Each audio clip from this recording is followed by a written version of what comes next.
Guys, உங்களில் எவ்வளோ பேர் வந்து மணி பிளான்ட் வந்து சரியாகவே வரல அப்படின்னு ஃபீல் பண்ணுறீங்க அப்படின்னா எனக்கு கமெண்ட்டில் சொல்லுங்கள். நான் உங்களுக்கு அது அருமையான ஒரு டிப்ஸ் சொல்கிறேன். ஸோ இந்த மணி பிளான்ட் பாருங்கள், எவ்வளோ சூப்பராக எவ்வளோ பெருசு இருக்குது பாருங்கள். ஒவ்வொரு இலையை என்னுடைய கையை விட பெரிய சைஸாக இருக்குது.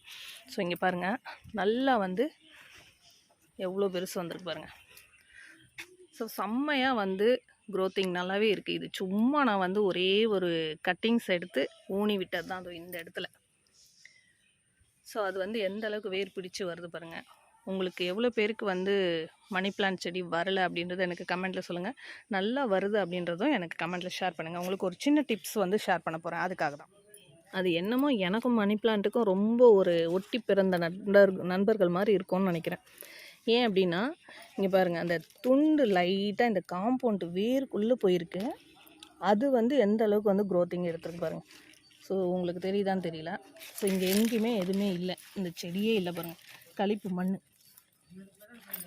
ஸோ இது வந்து அந்த சைடில் காம்பவுண்டுக்கு வெளியில் போய் நல்லா வந்து துளுத்து வந்திருக்கு. உங்களுக்கு காமிக்கிறேன் பாருங்கள். இலை தெரியுதா எவ்வளோ பெரிய இலை?